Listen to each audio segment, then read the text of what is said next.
Okay, this chapter is a lot of fun. Chapter 34. Dinah, that was the one daughter from this, with the 12 sons. There was one daughter. That Leah had 7 kids, and one of them was a daughter, Dinah. Dinah, go blow your horn. Dinah was out playing with the local girls and get raped by, verse 2, Shechem, son of Hamor the Hivite. He told his dad he wanted to keep her. Jacob heard the story and waited for his boys to return from the field. They were outraged. Not only was she raped, but by someone outside the family. That was very bad conduct. Hamor tried convincing Jacob and the boys that they should all be friends and intermarry. Obviously, he knew nothing about the holy family of sheepherders. Hamor agreed to pay any bride price. Give me the girl, please.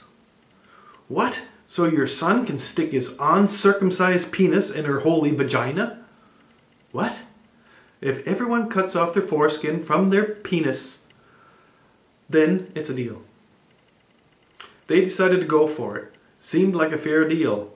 What's a little skin off a few penises compared to the added wealth of the city through the advent of a tribe of sheep and goat herders? So they did it. The cutting off the foreskin. Not, however, the intermarrying part. While all the men and boys of the city were lame with pain, Simeon and Levi walked in at night and killed every male. Put them all to the sword, as they say. Then they plundered the city, took all the herds and flocks and all their children and widows, anything and everything. Jacob told his sons that they may be causing trouble. Other city-states were sure to hear the news. Verse 31. Should our sister be treated like a whore? Here we must note that rape does not make a woman a whore.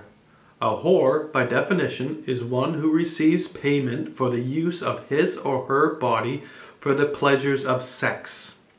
And the raping of a whore is still rape, in case any morons missed that. And plundering a city and making all the women and children slaves after murdering the men who in good faith on the agreed treaty cut off their foreskins from their penises for the crime of one man is also, well, fucking insane. So did you get, this is the story, this is the Bible. When I'm reading the abridged version, it is still the same story. So if you think I'm trying to blaspheme the Bible, you've missed the point. The point is, this is the story. They went to the town, they camped outside of it with all their sheep and goats. Dinah get raped, and so they slaughtered the whole city and took the women and children as slaves and plundered everything. Very holy. Very, very holy. And we have, of course, this circumcised thing again. Paul gets really freaked out about circumcising for about 3 or 4 books in the New Testament. Circumcision. Uncircumcised penises. Penises that are circumcised are holy. Penises not circumcised are dirty. And people with uncircumcised penises, well, you can kill them. That's the logic. Well, it's a good story. I don't think there's anything to say about it. But we're on the way to murdering, genocide, plunder, rape. Because when you take the widows and the children and possess them as your slaves, you also rape them to make more children. And of course, this doesn't keep the tribe very clean anymore, because you've got all these slave women mixing their genes in. But that's the price you pay for when you want to make a huge horde. But it should be noted that there is no the Jewish race is not a Jewish race, if this Bible is at all true, which it probably is very, very little, maybe none. There is no such thing as the Jewish race. The Jewish race.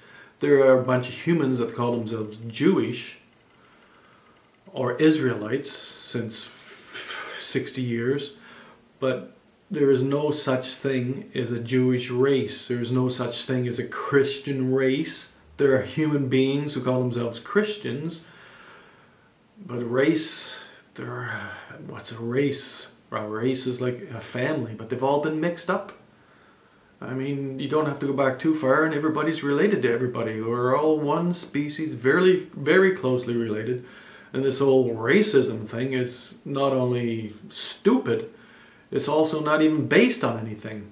I mean, if you had Neanderthals and Homo sapiens, maybe you could understand why it was believed by some people that you shouldn't have intermarriage with Neanderthals, but we're all one species, and the whole idea of dividing them up into race, divide and conquer.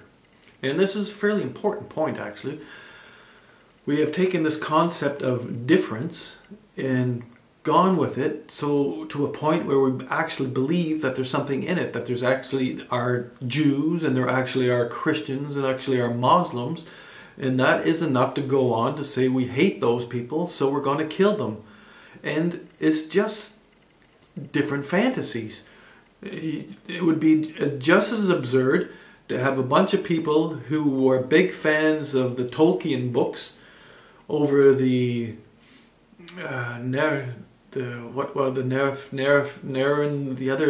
there's other famous books where oh shit, I can't remember the name of the guy.